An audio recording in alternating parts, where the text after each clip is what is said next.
जय श्री राम, जय श्री राम, जय श्री राम, जय श्री राम। सभी को हृदय से जय श्री राम, जय श्री राम। सभी को प्रेम से जय श्री राम, जय श्री राम, जय श्री राम। ओम ओम ओम ओम जय श्री राम। चलो आज आप बात करते हैं। आपने सुना भी होगा, कहीं ना कहीं पढ़ा भी होगा, किसी के मुख से तो आपने सुना भी होगा, कहीं पढ़ा भी होगा। पाप और पुण्य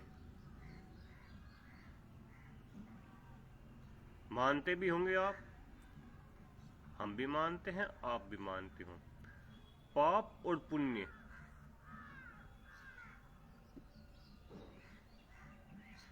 पाप क्या है और पुण्य क्या है?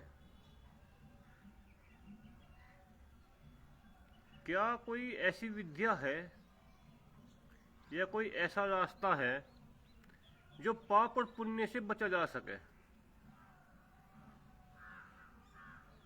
आज इसके बारे में चर्चा करते हैं कि कोई विद्या, कोई रास्ता, कोई युक्ति इस तरह की है कि पाप और पुण्य से बचा जा सकता है या नहीं, या पाप पुण्य ये हमारे साथ ही चलेंगे। इसके बारे में चर्चा करते हैं। वैसे आप सारे विद्वान हैं, सारे पढ़े लिखे हैं। चलो पढ़ाई लिखाई पे एक छोटी सी बात ध्यान आ गई। आदमी हिंदी और अंग्रेजी और एक दो भाषा और लगा लो, 5-4 भाषा को सीख के खुद को पढ़ा लिखा कहने लगता है। हिंदी, इंग्लिश और 2-3 भाषा और सीख लो आप। इनको सीखने के बाद वह खुद को पढ़ा लिखा कहने लगता है। जबकि देखो दुनिया में कितनी भाषाएं हैं और लगभग भारत देश में कितनी भाषाएं हैं।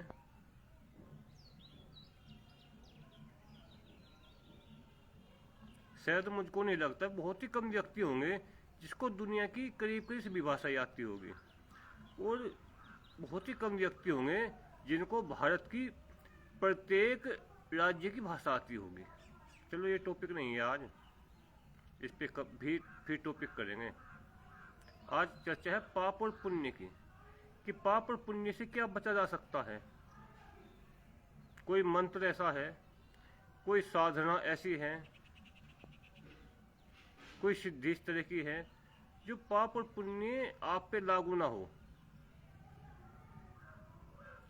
ऐसी कोई साधनाएं हैं, मंत्र है, अनुष्ठान है, क्या है करने से जो पाप और पुण्य लागू ना हो? इसके बारे में चर्चा करते हैं। देखो, पाप और पुण्य सब पे लागू होते हैं। पाप और पुण्य सब पे लागू होते हैं। अब जब आप कोई भी कर्म करोगे, या तो वो अच्छा कर्म होगा या बुरा कर्म होगा, दोनों में से एक ही तो होगा ना। भाई आप कोई भी कर्म कर रहे हैं, या तो आप अच्छा कर्म कर रहे हैं या बुरा कर्म कर रहे हैं। अब अच्छा कर्म कर रहे हैं तो आपकी पुण्य की श्रेणी में आएगा, बुरा कर्म कर रहे हैं तो आपकी पाप की श्रेणी में आएगा। भाई ऐसे है ना, अच्छे कर्म आप करोगे तो पुण्य की श्रेणी में आएगा, और बुरा कर्म करोगे वो पाप की श्रेणी में आएगा। और एक ऐसी विद्या है जो पाप और पुण्य आप पे लागू नहीं होगा।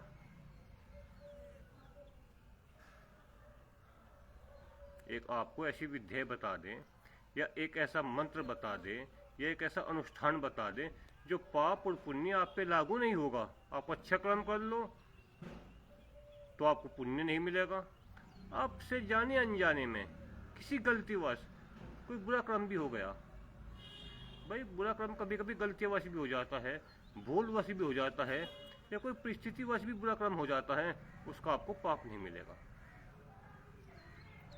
चलो तो इस विद्या के बारे में बात करते हैं कि वह विद्या है क्या। देखो, एक होता है कर्ता, एक होता है अकर्ता। आपने इंग्लिश पढ़ी होगी, तो इंग्लिश में पढ़ा होगा आपने, कर्ता और अकर्ता। इसीलिए जीवन में जो हमारा मन होता है नहीं, अगर हम कोई भी काम अहंकार वश कर रहे हैं, अर्थात मैं कर रहा हूं इस भाव के साथ कर रहे हैं, समझने का प्रयास करिए। आप कर्ता बनकर अहंकार वश कोई कार्य कर रहे हैं कि इस कार्य को मैं कर रहा हूं, इस भाव के साथ आप कार्य कर रहे हैं, तो आप पर पाप और पुण्य लागू होगा। समझे आप बात? कोई भी कर्म अगर आप मैं की भावना बन के कर रहे हैं, कोई भी कर्म कर रहे हैं, मैं परिवार चला रहा हूं, मैं नौकरी कर रहा हूं, मैं बच्चों की फीस दे रहा हूं, मैं प्रॉपर्टी खरीद रहा हूं, मैं मानकर, अर्थात मैं ये कार्य कर रहा हूं, मैं के भाव से अगर कोई भी आप कार्य करोगे तो वह हमेशा या तो आपको पाप देगा या पुण्य देगा। भाई आप भंडारा कर रहे हैं, आप कोई दान कर रहे हैं तो आपको पुण्य मिलेगा। जय श्री राम, जय श्री राम, जय श्री राम, जय श्री राम। आपको पुण्य मिलेगा। आप कोई गलत कार्य कर रहे हैं, आपको पाप मिलेगा। अब पाप पुण्य का दूसरा भाव आ जाओ, मैं कुछ नहीं कर रहा हूं, ईश्वर की इच्छा से हो रहा है। समझने का प्रयास करिए। पाप पुण्य कहाँ लागू हुआ? जब तक आपके अंदर मैं का भाव बना रहा कि मैं कर रहा हूं, मैं कर रहा हूं, मैं कर रहा हूं, मैं कर रहा हूं। चाहे कोई भी कार्य आप कर रहे हैं, अच्छा या बुरा, आपको पाप और पुण्य की श्रेणी में रखता है वो। और जब आपके मन में ये भाव आ जाएगा कि मैं कुछ नहीं कर रहा हूं, जो भी हो रहा है वो ईश्वर की कृपा से हो रहा है, जो भी कुछ हो रहा है वो सब ईश्वर की कृपा से हो रहा है। आपके जीवन में हो रहा, कहीं भी कोई भी कार्य हो रहा, अगर आपके मन में भाव होगा कि सब ईश्वर की कृपा से हो रहा है, मात्र भाव बदलिए तो आप पर पाप और पुण्य लागू नहीं होगा। छोटा सा मंत्र है, छोटी सी दो बात है। अब वो है कैसे वो आपको प्रमाणित करे। चलो, आप कहीं मंदिर में गए होंगे, अक्सर आप भी मंदिर में जाते हैं, हम भी मंदिर में जाते हैं, तो वहाँ कुछ भिखारी लोग बैठे रहते हैं, मंदिर के पास बैठ जाते हैं। जैसे आप शाकुंभर गए, जय श्री राम, शाकुंभर गए या अन्य कहीं भी किसी मंदिर में गए, तो वहाँ भिखारी लोग बैठे रहते हैं। उनकी क्या लालसा रहती है, जो भी वहाँ श्रद्धालु आएंगे वे उन्हें कपड़ा, वस्त्र, फल, फ्रूट आदि दे के जाएंगे। वे ईश्वर से कभी नहीं मांगते। वे मंदिर में जाके ईश्वर से कभी नहीं मांगने के। जिस मंदिर के पास बैठेंगे उस मंदिर के अंदर जो भी देवता वास करता है उससे कभी नहीं मांगते, न उसका मंत्र जाप करते, न उसकी चालीसा पढ़ते, न उसकी आरती करते। उनके मन में भाव क्या रहता है, जो भी यहाँ श्रद्धालु आ रहे हैं, भक्त जन आ रहे हैं, वे आपको दे के जाएंगे। जय श्री राम, जय श्री राम। जो अच्छे संत हैं वे ईश्वर की उपासना करते हैं। ईश्वर की उपासना कैसे? भाई चालीसा का पाठ करेंगे, वे मंत्र जाप करेंगे, वे भंडारा करेंगे, वे शुभ कार्य करेंगे, वे ईश्वर से मांगते हैं। और जो मंदिर के पास बैठे भिखारी है, वे वहां मंदिर में आने वाले श्रद्धालु होते हैं, भक्तजन होते हैं, उनसे मांगते हैं। देखो भाव दोनों के बदले। एक आदमी ईश्वर से मांग रहा है, उसका मंत्र जाप कर रहा है, उनकी चालीसा कर रहा है, उनके नाम के लिए भंडारा कर रहा है, तो ईश्वर से मांग रहे हैं। और वे भिखारी भक्तजन से मांग रहे हैं। भाव बदला ना। देखो दोनों के अपने अपने भाव है। जो भिखारी मंदिर के सामने बैठ के मांगता है ना, वो जीवन भर मांगता ही रहेगा, जीवन भर मांगता रहेगा। और जो ईश्वर से मांगता है ईश्वर का नाम जपता है, ईश्वर के लिए कार्य करता है, चालीसा वगैरह करता है, अनुष्ठान करता है, ईश्वर की आरती करता है, ईश्वर की मंत्र जाप करता है, ईश्वर के भजन कर सुनता है, ईश्वर उनको इतना दे देता है, इतना दे देता है कि उनके पे समय नहीं समाता। आप देख लो, आपने इतिहास ठाके देख लो, जो ईश्वर की शरण में गए कितना कुछ मिला। आज देख लो, जो ईश्वर की शरण में गए ईश्वर उनको कितना कुछ दे देता है। धन भी करीब करीब सभी सुख सुविधाएं दे देता है ईश्वर, जो ईश्वर की शरण में जाते हैं। और जो भिखारी भक्तजनों पे मांगते रहते हैं, वे हमेशा मांगते ही रहेंगे, जीवन भर मांगते रहेंगे, कभी पेट नहीं भरने का, ना अच्छे वस्त्र मिलने के। सुबह बैठ जाएंगे मंदिर के सामने और लगभग 3-4 घंटे 5-7 घंटे मंदिर के सामने बैठे रहेंगे। मुश्किल से 100-200 रुपये उन पर इकट्ठे होते होंगे।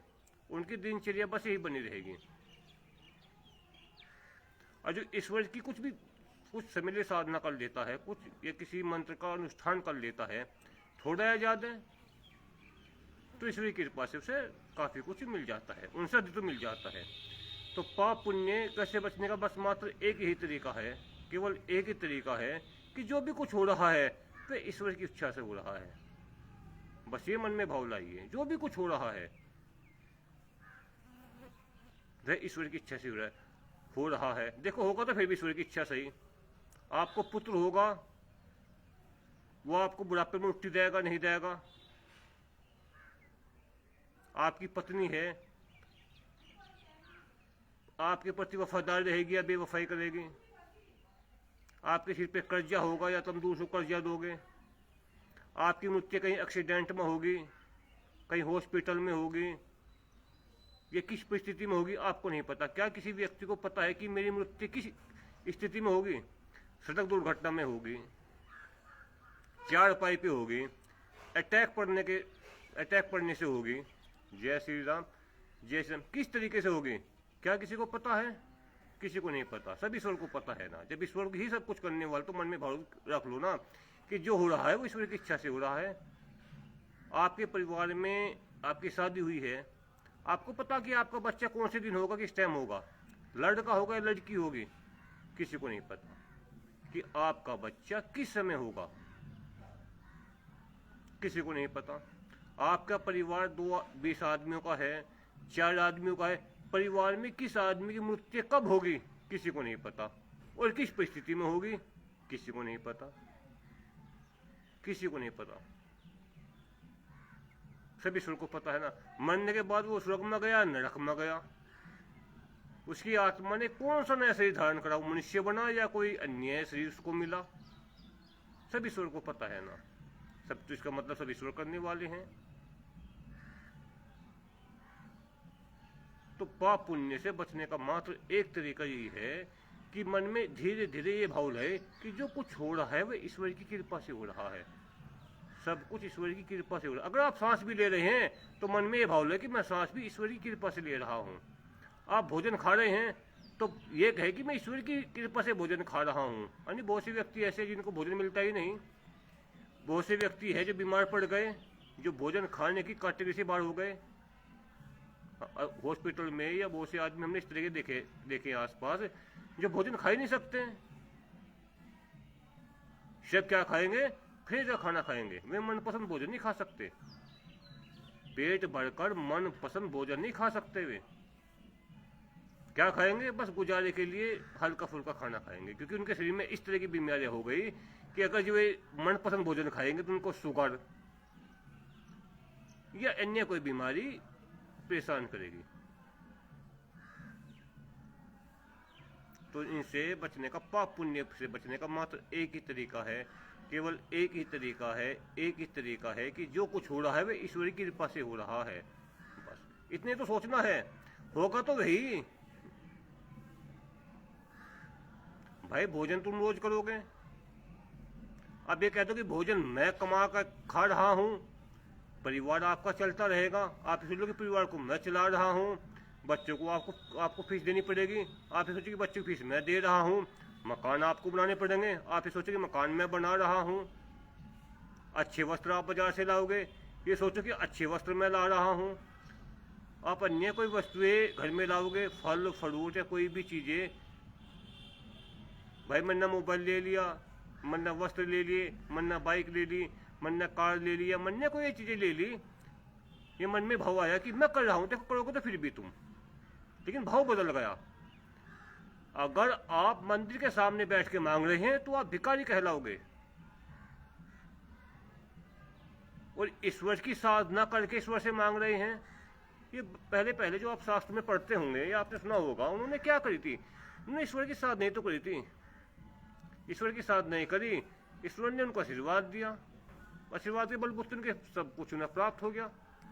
आज भी जितने बड़े बड़े तपस्वी है वे क्या करते हैं, पहले वे ईश्वर की साधना ही तो करते हैं। भाई किसी मंत्र का जाप करा, जैसे गायत्री महामंत्र हो गया, महामृत्युंजय मंत्र हो गया, अन्य मंत्र हो गए, इनकी साधना करते हैं, साधना से उनकी कृपा प्राप्त होती है।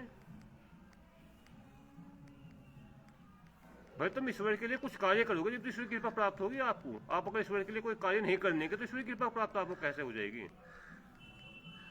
मैं आपको या आप मुझे भोजन के लिए निमंत्रण दोगे जब भी तो मैं आपके पास आऊंगा, अन्य मेरी तरफ से पूरा गांव खाए। अगर मेरा भोजन में निमंत्रण नहीं आया या मेरा नोता नहीं आया तो मैं कैसे वहां जाके खा लूंगा। बेशरम बढ़ के खा सकता हूँ, आँख चुरा के खा सकता हूँ, लेकिन सम्मान पूर्वक नहीं खा सकता। सम्मान पूर्वक कोई खा सकता है जिसका निमंत्रण या नोता रहा। तो पाप पुण्य का एक ही रास्ता है, मैं कर रहा हूं, होगा फिर भी जीवन में वही जो होना है, आप उसे बदल नहीं सकते। यह संभव नहीं है कि आप उसे बदल दोगे। आप अपने बच्चे को एक सरकारी नौकरी नहीं दिवा सकते अपनी इच्छा से। एक गांव का छोटा सा पद हो प्रधान का, आप अपनी इच्छा से गांव के प्रधान नहीं बन सकते। और ईश्वर की कृपा से इंसान पता नहीं कहां से कहां पहुंच जाता है, उसके आशीर्वाद से, उनकी कृपा से। एक महात्मा आ जाए, वह 4-5 अच्छी अच्छी बातें बता दे, पूरे आदमी उसके पास ही पहुंच जाएंगे जानने के लिए। तो बात कुल मिला के ये है कि पाप पुण्य से एक ही बचने का एक ही तरीका है, एक ही तरीका है। ना आप पे पाप लागू होगा ना आप पे पुण्य लागू होगा। अगर मन में ये भाव हो गया कि जो भी हो रहा है ईश्वर की कृपा से हो रहा है, जो भी हो रहा है ईश्वर की कृपा से हो रहा है, जो भी हो रहा है ईश्वर की कृपा से हो रहा है। अगर आप सांस भी ले रहे हैं तो ईश्वर की कृपा से ले रहे हैं, आप सुन भी रहे हैं इन कानों से तो ईश्वर की कृपा से सुन रहे हैं, आप देख रहे हैं तो ईश्वर की कृपा से देख रहे हैं, आप सोच रहे हैं तो ईश्वर की कृपा से आप सोच रहे हैं, आप चल रहे हैं तो ईश्वर की कृपा से आप चल रहे हैं, आप भोजन खा रहे हैं तो ईश्वर की कृपा से भोजन खा रहे हैं, आप वस्त्र पहन रहे हैं तो ईश्वर की कृपा से वस्त्र पहन रहे हैं। जीवन तो ऐसे चलता रहेगा, बस भाव बदलने, मात्र भाव बदलने। मंदिर के पास बैठ के जो भक्तजन आ रहे उन पर से हाथ फैला कर मांगना है, या ईश्वर की शरण में जाके उनके आशीर्वाद मांगना है। चॉइस आपकी है, जैसा आपको अच्छा लगे ऐसा कर ले। जय श्री राम। जैसे हम कल फिर नए टॉपिक के साथ आएंगे, उस पर चर्चा करेंगे। तो पाप पुण्य का रास्ता हमने आपको समझाने का प्रयास किया है, और सत्य भी है। क्योंकि जहां मैं का भाव रहता है ना कि मैं है, मैं वहां अहंकार होता है, और जहां अहंकार होता है वहां ईश्वर का आशीर्वाद नहीं मिलता। ईश्वर का आशीर्वाद वहां नहीं मिलता। ईश्वर का आशीर्वाद तो वहीं मिलेगा जहां मैं खत्म है, सब कुछ ईश्वर का है, सब कुछ ईश्वर की कृपा से हो रहा है, सब कुछ ईश्वर की कृपा से हो रहा है। भाई जब आदमी मृत्यु को प्राप्त हो जाता है, और मृत्यु के प्राप्त होने के बाद जब उसे घर क्रियाक्रम होता है, पूजा पाठ, गायत्री जप, गरुड़ पुराण आदि शुभ कार्य होते हैं, तो वे भी तो उसकी ईश्वर के नाम निमित्त होता है। जब भी तो ईश्वर से तो प्रार्थना करते हैं कि ईश्वर इसकी आत्मा को शांति दे, परमात्मा इसकी आत्मा को शांति दे, परमात्मा इसकी आत्मा को शांति दे। तो इसलिए सबसे सुंदर पाप पुण्य से बचने का एक ही तरीका कि मन में धीरे धीरे भाव लाए कि ईश्वर की कृपा से हो रहा है। बस एक ही तो सेंटेंस करना कहना आपको, बस मैं को हटा लेना। मैं हटा तो अहंकार हटा, मैं हट तो अहंकार हट जाएगा आपके अंदर से। इतने आपके अंदर मैं का भाव रहेगा, इतने अहंकार रहेगा। और जब तक अहंकार रहेगा, जब तक ईश्वर की कृपा, ईश्वर का आशीर्वाद तो मिल नहीं पाने का। ये सत्य है। जय श्री राम, जय श्री राम। ओम ओम ओम। जय श्री राम। ओम।